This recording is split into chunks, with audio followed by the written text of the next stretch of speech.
Tunaja mbele zako ni kwa sababu wewe ni mwaminifu. Tunasema asante ni kwa sababu ya neno ambalo umetuandalia jioni hii.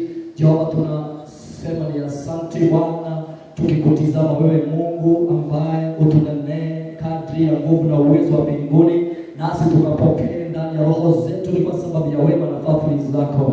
Jehova, tunasema asante ni kwa sababu wewe ni mwema, na ni katika jina kuu la mwanao Yesu Kristo tunaomba hata na kuamini. Sema amen. Basi nitakuomba tu ukatie kiti chako na Bwana wetu akaweza kukubariki. Haleluya. Basi tunaingia tu katika neno la Bwana. Najua pengine umejiandaa na kalamu yako, umejiandaa na karatasi au kitabu chako, ndipo ukaweza kunakili yale ambayo tutakayo zungumziana na Bwana wetu akaweza kukubariki kwa sababu yeye ni mwaminifu. Haleluya. Basi siku ya leo katika maandiko matakatifu ya Bwana ambayo tutakayoenda kuyasoma, tutasoma kutoka kwenye kitabu cha Samueli wa kwanza, First Samuel chapter 1, na tutaanzia verse number 7 to 20. Hallelujah. First Samuel 1 chapter 1 verse 7 to 20. Hallelujah. Biblia yangu ambayo niliyo nayo ni Biblia ambayo ni ya Kizungu, na nitasoma tu katika hiyo lugha, na Bwana wetu atusaidie kwa sababu yeye ni mwaminifu. Leo hatuna Biblia za Kikuyu hapa, lakini Bwana ni mwema. Hallelujah. First Samuel chapter 1 verses 7 to 20. Nitasoma tu pole pale.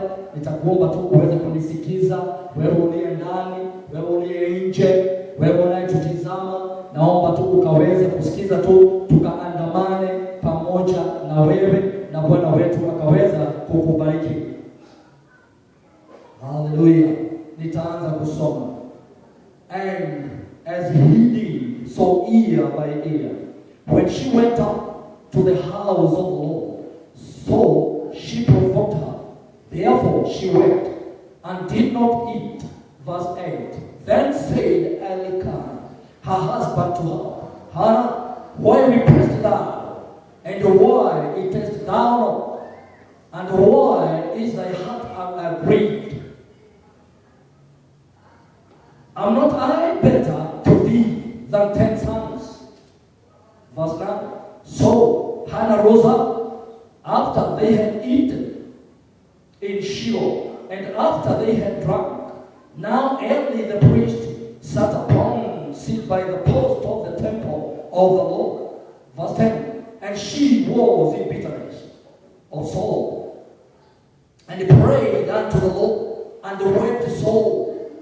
11. And she vowed a vow, and said, O Lord of hosts, if thou wilt indeed look on the affliction of thy handmaid, and remember me, and did not forget thine handmaid, but wilt give unto thine handmaid a man child, then I will give him unto the Lord all the days of his life, and there shall no razor come upon his head. Verse 12. And it came to pass, as she continued praying before the Lord, that Eli marked her mouth. 13. Now Hannah, she spake in her heart, only her lips moved, but her voice was not heard. Therefore Eli thought she had been drunken. 14. And Eli said unto her, How long wilt thou be drunken? Put away thy wine from thee. 15. And Hannah answered and said, No, my Lord, I am a woman of a sorrowful spirit. I have drunk neither wine nor strong drink, but have poured out my soul before the Lord. 16.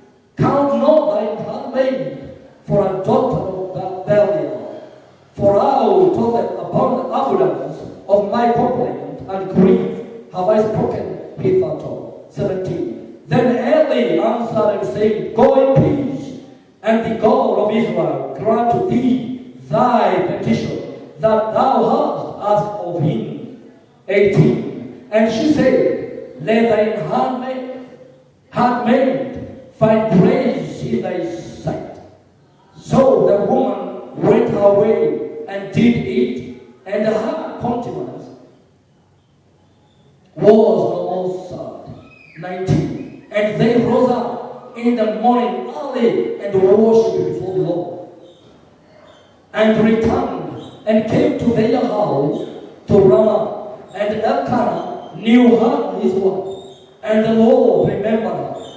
20. Wherefore it came to pass, when the time was come about, after Hannah had conceived, that she bare a son, and called his name Samuel, saying, Because I have asked him of the Lord. Hallelujah. Bwana pewe sifa. May the Lord bless his word. Sikiza. Hapa tunazungumziwa kuhusu wake wawili wa huyu mtumishi wa Mungu ambaye anaitwa Elikana. Hallelujah. Elikana alikuwa na wake wawili, mmoja alikuwa anaitwa Hana na mwingine alikuwa anaitwa Penina. Na huyu Hana, maandiko yanasema kwamba aliishi na machozi na huzuni, ni kwa sababu ya dhihaka za mke mwenza ambaye ni Penina. Alimdhihaki kila wakati ni kwa sababu Hana hakuwa na watoto, lakini Penina alikuwa na watoto. Hallelujah. Basi huyu Penina kila wakati akamdhihaki Hana, akamuudhi Hana. Hana anakasirika, Hana anaghadhabika, lakini yeye anajua kwamba Mungu yuko pamoja naye. Maandiko yamesema kwamba kila mwaka Elikana na Hana walikwea mlimani kule Shilo ili wakakwenda kumtolea Bwana dhabihu katika madhabahu ya Bwana. Kila mwaka walikwea wakaenda pale Shilo. Haleluya. Na wakati ambapo walipokuwa wanakwea, wakati mmoja, siku moja katika mwaka mmoja, wakati walipokwea mahali pale, wakati walipofika, Hana siku hiyo akawa na kilio zaidi, ni kwa sababu ya kukumbuka kwamba yeye hana watoto, na ndiposa anadhihakiwa, ndiposa anatukanwa, ndiposa anaudhishwa na huyu mke wake, mke mwenza ambaye ni Penina, ya kwamba wewe huna mtoto, wewe huna watoto. Basi pengine alimwambia wewe ni bure, pengine alimwambia wewe huwezi, pengine alimwambia wewe umelaaniwa, pengine alimwambia wewe umeshindwa, pengine alimwambia mambo ambayo yalimuudhi sana Hana. Haleluya. Bwana apewe sifa. Na ndiposa maandiko pa nataka tuquote hapa verses 7, 12 and 14. Verse 7 ikasema kwamba, and as he did so year by year, when she went up to the house of the Lord, so hallelujah, she provoked her, who? This Penina. She provoked who? Hannah. Therefore she wept and did not eat. Aliudhishwa hadi ya kwamba hakupata nafasi ya kula, hakusikia chakula ikiwa na maana, hakupata haja ya kula chakula. Haleluya. Kwa sababu gani? Ya kuudhishwa na huyu ambaye ni mke mwenza ambaye anayeitwa Penina. Haleluya. Basi katika pale kichwa chetu cha maandiko yetu ya siku ya leo ni ya kwamba let thy petitions be granted by God. Haleluya. Hebu maombi yako, mahitaji yako siku hii ya leo ikaweza kutimizwa na Mungu, ni kwa sababu hakika yeye ndiye anayeweza. Basi wakati ambapo Hana alikwea mahali pa, na wakati ambapo alipokuwa katika maombi, hakika wakati ambapo aliposikia ya kwamba roho yake imekuwa nzito, roho yake hakika imekuwa na uchungu, ni kwa sababu ya kuudhishwa na huyu mke mwenza ambaye anaitwa Penina. Basi maandiko imesema wakati ambapo alipokuwa anaomba, wakati ambapo alipokuwa pale katika madhabahu, pale mbele ya madhabahu, pale mbele ya mtumishi wa Mungu Eli, ambaye ndiye alikuwa kuhani katika mahali pale, alikuwa ameketi pale karibu na malango, pale karibu na malango ya kanisa au nyumba la Bwana. Akiwa ameketi, basi akapinduka na akamwona Hana, midomo yake inayumbayumba. Na basi Eli ambaye alikuwa ni kuhani mahali pale akamwambia, wewe Hana, kwani utalewa mpaka lini? Kwa nini umekunywa mvinyo? Hautaiacha lini? Basi Hana akamwambia mtumishi wa Bwana, akamwambia kwamba bwana wangu, sio kulewa, sijakunywa divai wala pombe ambayo ni ile kali, sijakunywa, lakini niko na kilio mbele ya Bwana, niko na hitaji mbele ya Bwana. Haleluya! Basi maandiko pale katangulia kusema walikwea mlimani mwaka baada ya mwaka. Maandiko hapa haijasema alikwea mlima huo au walikwenda Shilo kwa muda gani, lakini maandiko yakasema kwamba ni huyu ambaye ni mume wa Penina na mume wa Hana, huyo ambaye anaitwa Elikana, walikwenda Hana mlimani mwaka baada ya mwaka na kumtolea Bwana dhabihu. Haleluya! Wakakwea, hawakuchoka. Hana hakuchoka kukwea mlimani, hakuchoka kutoa dhabihu mbele ya Bwana, hakuchoka. Aliandamana na mume wake ambaye ni Elikana, na maandiko yakasema kwamba basi siku moja ambaye ni ya leo, ambaye ndiyo siku hii, ambaye ndiyo ambayo tulio siku hii ya leo, siku moja basi kuhani wa Bwana ambaye ni Eli akiwa ameketi pale malangoni akamwona Hana, midomo yake inayumbayumba, na akamuuliza kwa nini, naye Hana akamwambia Bwana, sio kulewa, niko na ombi ninalotoa mbele za Bwana. Basi kuhani wa Bwana, haleluya, kuhani wa Bwana siku hiyo akamwona Hana, siku hiyo akazungumza na Hana, siku hiyo ndio ambayo Eli ambaye ni kuhani wa Bwana aliona Hana. Basi wakati Hana alipomwambia, haleluya, wakati Hana alipomwambia kuhani wa Bwana vile ambavyo anavyo uchungu, vile ambavyo anaombi ambalo anataka kutimiziwa mbele za Bwana, basi Eli kuhani wa Bwana akamwambia haleluya. Sikia katika verse 12 ikasema ya kwamba, and it came to pass as she continued praying before the Lord that Eli marked her mouth. Verse 14 ikasema ya kwamba, and Eli said unto her, how long wilt thou be drunken?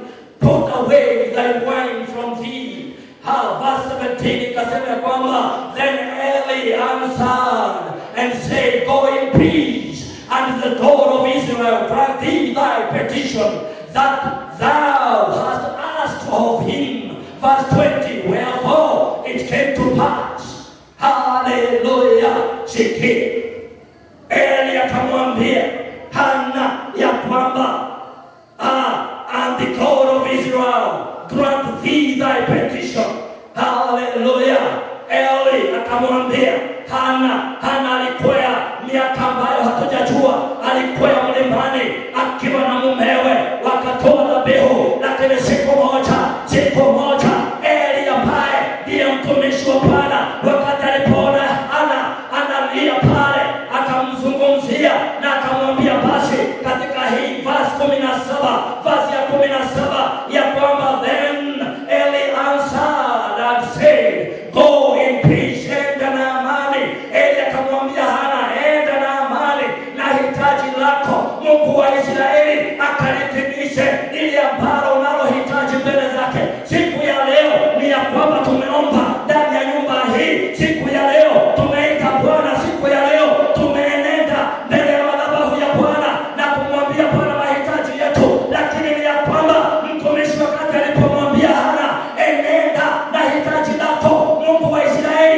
utakutana nao. Hivyo ndivyo siku ya leo mtumishi wa Mungu anasema kwamba siku ya leo enenda kwa amani, na hitaji lako siku ya leo, ikiwa ni uponyaji, ikiwa ni shida, ikiwa ni jambo fulani, enenda kwa amani na Mungu akutimizie hitaji lako. Haleluya. Basi pale verse 20 ikasema ya kwamba na ikatimia. It came to pass. Haleluya. Na ikatimia. Siku ya leo mimi naomba sisi wote, Mungu siku ya leo, hitaji ulilo nalo, hitaji ambalo unaomba, pengine ni fedha, pengine ni kuinuliwa kwa kazi, pengine ni jamii, pengine ni wewe mwenyewe, hitaji ambalo umeomba, na pia hitaji la watu wa Mungu wale ambao wamepotea, Mungu akaweza kuwarejesha. Ikiwa umeomba mbele ya madhabahu, naomba siku ya leo na Mungu akakutimizie, Mungu akakutimizie. Ni kwa sababu yeye ni mwaminifu. Huyu Mungu ni Mungu ambaye hakika hashindwi na chochote. Ni kwa sababu yeye ni Mungu ambaye ana uwezo na nguvu, ana ushindi. Huyu ni Mungu ambaye hakika tutampa sifa na shukrani, ni kwa sababu yeye ni mwaminifu. Huyu ni Mungu ambaye hauchoki hata kamwe. Hallelujah. Let thy petition be granted by the Lord of Israel. Hallelujah. Sikiza katika maandiko haya ya Bwana, katika hili jina la Hana limezungumziwa mara karibu 16 katika Biblia hii, lakini hili la Penina ambaye ni wa kuudhi, Penina ambaye ni wa kurudisha mtu chini, ambaye ni wa kuchosha akili ya watu wa Mungu, hakika imezungumziwa mara kama 3. Ni ya kwamba Mungu anapenda yule ambaye anatenda kadri ya mapenzi ya Bwana, yule ambaye anayemtazama Bwana, yule ambaye anayejua ya kwamba hakika huyu ni Mungu ambaye hutenda makuu, huyu ni Mungu ambaye hashindwi, huyu ni Mungu ambaye hachoki. Hakika ni vizuri kuweza kujua ya kwamba ukiwa mbele za madhabahu ya Bwana, kujua ya kwamba Mungu anaweza tenda, ni kwa sababu yeye ni mwaminifu. Basi nitaomba siku ya leo, ni kwa sababu yako wewe uliye ndani, yako wewe uliye nje, yako wewe unayetutazama. Siku ya leo naomba ya kwamba Penina watu wakaweza kushindwa, Penina watu wakaweza kushindwa, Penina watu wakaweza kushindwa, Penina wakukuletea shida, Penina wakukuvuta nje ya kanisa, Penina ambaye anakuudhi katika njia, Penina ambaye anayekukadhabisha kila wakati, Penina ambaye wakati ambapo unapoenda kumtolea Bwana dhabihu anakukataza, Penina ambaye kila wakati anakuudhi. Basi huyo Penina ambaye anayekuzunguka, naomba siku ya leo akashindwe naye Mungu, akakuinue kiafya, akakuinue kifedha, akakuinue kielimu, akakuinue kikazi, ili Penina akaweza kuaibika, Penina akaweza kushindwa. Ni kwa sababu gani? Ni kwa sababu ya kwamba Bwana Mungu wa Israeli yuko pamoja na wewe. Bwana akasikia dua na mahitaji yako siku ya leo, ni kwa sababu hakika Bwana ana nguvu na uwezo. Bwana hajawahi kushindwa. Bwana hakika ana uwezo. Bwana ana nguvu. Bwana ana ushindi. Bwana yeye ndiye kimbilio, na ndiposa Hana mwenyewe alikimbilia mahali pale. Hana hakuchoka hata siku moja, hapana. Inasemekana, maandiko yametuambia kwamba walikwea mlimani wa Shilo kila mwaka walikwea, kila mwaka hakuchoka, alikwea kila mwaka mlimani. Ni kwa sababu gani? Alijua huyu Mungu ndiye tu anayeweza kumbariki, huyu Mungu ndiye tu anayeweza kumuinua. Haleluya. Sikiza nikwambie jambo fulani. Hakuna kitu kizuri kama madhabahu ya Bwana. Hakuna mahali pazuri kama madhabahu ya Bwana. Hakuna mahali ambapo unaweza funguliwa utumwa kama pale madhabahuni mwa Bwana. Hapo ndipo unapoweza kupokea nguvu, kupokea furaha, kupokea amani, kupokea ushindi. Ni kwa sababu hakika katika madhabahu ya Bwana pana ushindi. Katika madhabahu ya Bwana pana amani. Katika madhabahu ya Bwana pana wokovu. Katika madhabahu ya Bwana, hapo ndipo unapoweza kupata furaha. Sikiza, wakati Hana alikuwa hana mtoto, hadi mumewe akamuuliza, je, mimi si bora kuliko vichanga 10? Sijui hapo Penina alijibu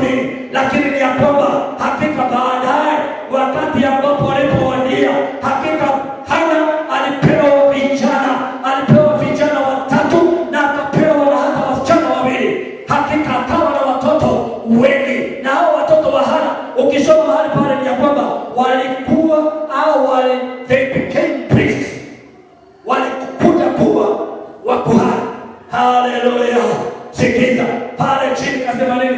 Aya yake 24 kabisa. Ni wakati mwingi ambapo tunaomba katika maombi na Bwana anatimiza, lakini ni ya kwamba wengi wetu tunasahau na vows zetu au kile ambacho tulichoahidi. Ni ya kwamba pale Hana alisema ya kwamba Mungu, ukinipa mtoto wa kijana nitamtoa kwako, nitamtoa nikaweza kumtoa katika kazi yako miaka yote yake ambayo atakayoishi. Penina alitimiza hiyo ahadi, na ndiposa katika pale wakati ulipowadia wa Hana na jamii yake yote, wakati walipokwenda pale mlimani pale katika Shilo, walibeba ndama na walibeba hata mambo mengi ya kuweza kutoa katika pale mlimani mwa Bwana. Walitoa ndama, walitoa mahali pale. Hebu tusome ndiposa tukaweza kusikia pale katika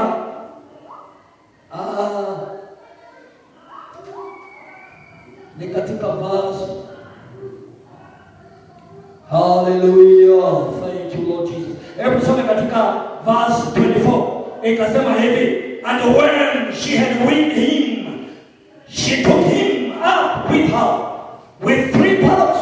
Hallelujah, 3 bullocks and 1 ephah of flour and a bottle of wine, and brought him unto the house of the Lord in Shiloh, and the child was young.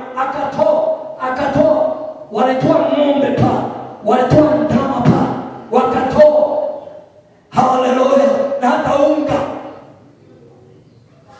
Bwana apewe sifa. Walitoa kwa sababu gani? Hana alikuwa ameahidi na akatimiza ahadi yake ile ambaye aliahidi nani? Aliahidi Mungu ya kwamba ukinipa mtoto wa kijana, ukinipa huyo mtoto, hakika nitamtoa kwako. Haleluya, Bwana akapewa sifa. Hakika huyo ni Mungu wetu, Mungu ambaye tutakayempenda na kumtumikia na kumuinua na kumwabudu huyo ambaye hata Daudi mwenyewe alihubiria kwamba na akasema mara mingi ya kwamba tumuite huyu Mungu naye atatuitika.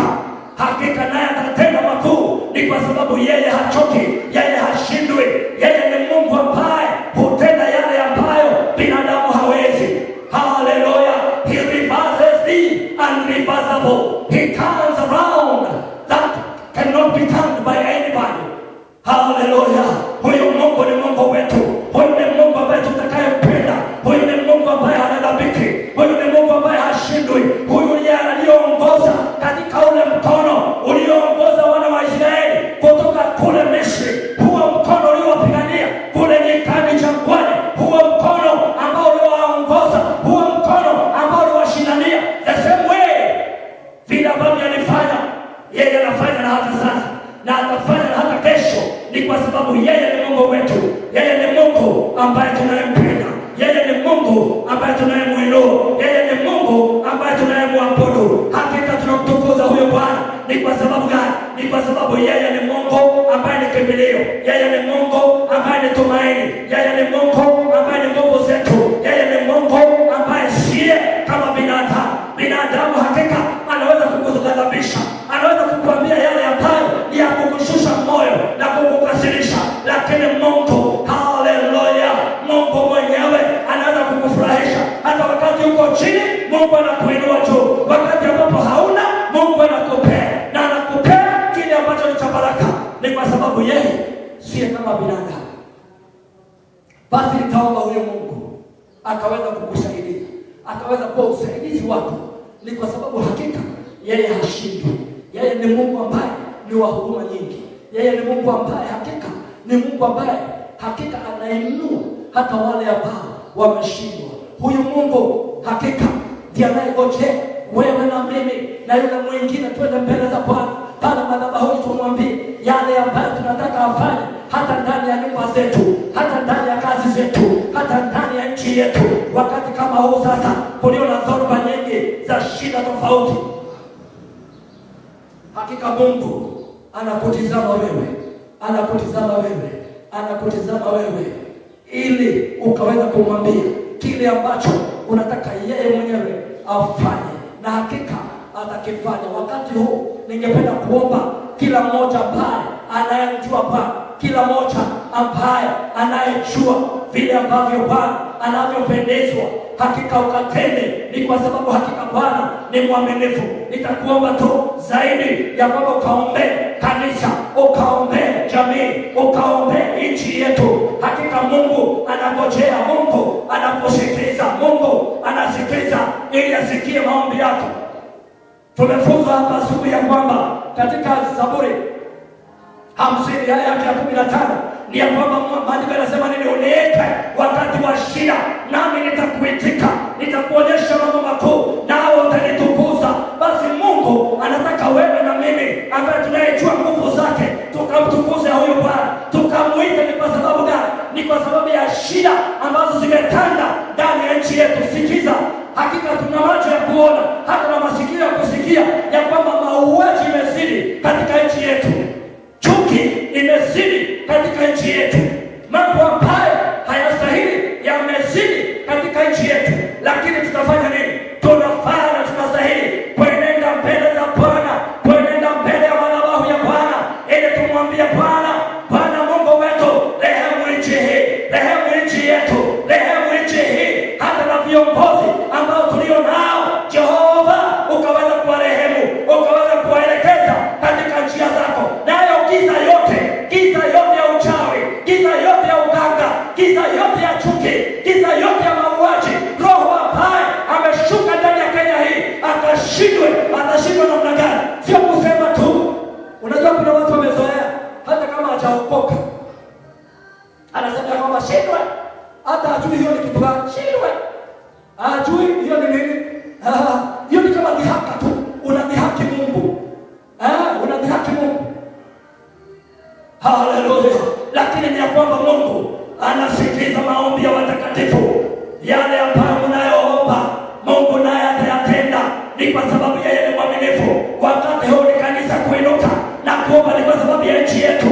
Kila giza ya uchawi na ukanga ambayo imeinuliwa katika Kenya hii, yote ikaweza kushuka, na hayo madhabahu ambayo wengi wameyainua, hayo madhabahu ndio ambayo wewe na mimi tunafaa kuomba. Ni kwa sababu ya nchi yetu ikapate amani, ikapate ushirika, ikapate furaha, ikapate wokovu na ukombozi kutokana na hiyo roho. Wengi wamelaaniwa, Mungu akaweza kuwafungua.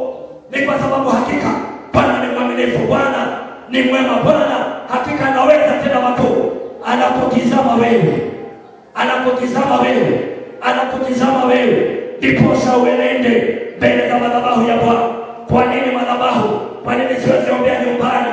Kwani Mungu hawezi sikia? Sikiza, hata wakati Hana na mumewe waliishi, hawakuombea katika nyumba, na lile hitaji ambalo hitaji lilitimia la Hana ni kwa sababu walikwea mlimani, walikwea katika uwepo wa Bwana, walienda katika madhabahu. Hapo ndipo Hana, baada ya miaka mingi, Mungu akamtimizia. Basi usiulize ni kwa nini siwezi omba kwa TV. TV sio madhabahu, hapana. TV sio madhabahu, na nyumbani hakuna madhabahu, hapana. Na ndiposa hata sisi wote tunatoka kuendelea katika nyumba la Bwana. Kwa sababu gani? Nyumba la Bwana ni la maombi. Nyumba la Bwana, hapo ndipo tunapofunguliwa utumwa, hapo ndipo tunapopata baraka, hapo ndipo tunapopata furaha. Kwa hivyo usikubali kufungwa na roho wa kusema nitaombea nyumbani. Hapana, usikubali kufungwa na roho wa kusema ya kwamba nitaomba hata nikiwa kazini. Hapana, enda kwenye madhabahu, enda madhabahuni, mahali ambapo kuna makuhani wa Bwana, na hakika hapo ndipo utakapopokea kile ambacho unahitaji. Haleluya! Sikiza nikwambie, katika wale wanainua madhabahu ya shetani, madhabahu ya uchawi na uganga, hiyo ni madhabahu, na wanajitolea katika mioyo na roho zao zote na katika nguvu zao kuyatumisha na kutenda kadri ya hayo madhabahu ya giza, hayo madhabahu ya uchawi, hayo madhabahu ya uganga. Wanafanya bidii ili wakaweza kuishikilia. Na wewe kuangalia runinga, hiyo hakuna madhabahu. Na wewe ndiye Mungu anakoche, enda mbele ya madhabahu, enda mbele ya kuhani. Ndiposa Hana alienda pale, na wakati ambapo kuhani alipoona mdogo wake, hapo ndipo alipopata baraka katika madhabahu ya Bwana. Haleluya, Bwana akapewa sifa. Praise the Lord. Haleluya. Oh, Bwana asante. Thank you Jesus. Shetani hana furaha. Hapana, shetani hana furaha, na tutakanyaga kichwa chake hadi mwisho. Hana furaha, hana furaha, na wata furaha, hata amani hatakuwa nayo. Kwa sababu gani?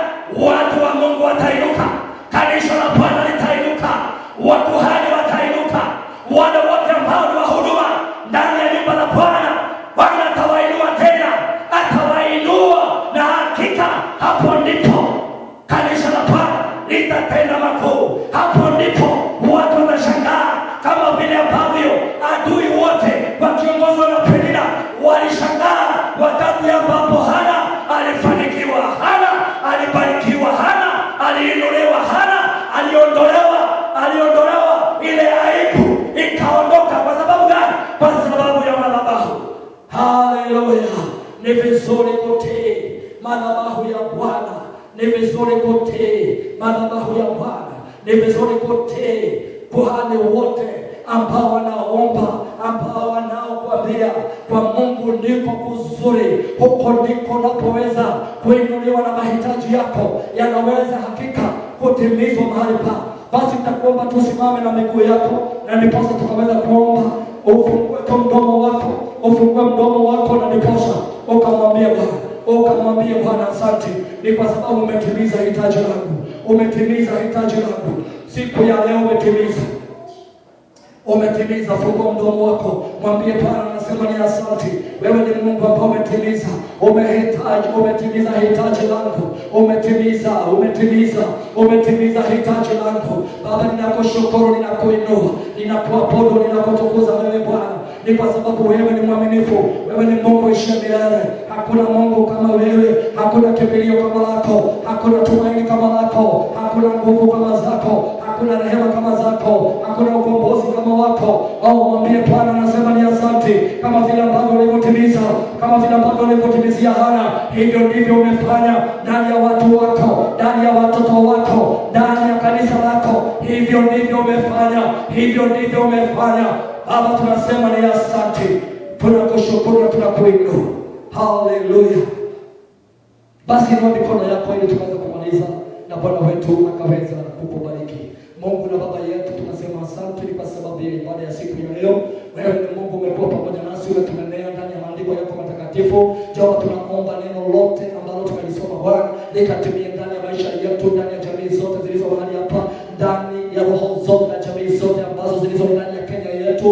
Bwana wa ajabu, katenda mema na makuu. Jehova, ni kwa ajili wewe ni mwaminifu, na ni katika jina la Baba, la Mwana na Roho Mtakatifu tunaomba hata na kuamini. Sema amen. Haleluya. Basi Bwana wetu akabariki sana, akazidi na kuwainua, na akazidi na kuwapa nguvu, kwa sababu yeye ni mwaminifu. God bless you so much. I love you. God bless you. Thank you so much. Amen.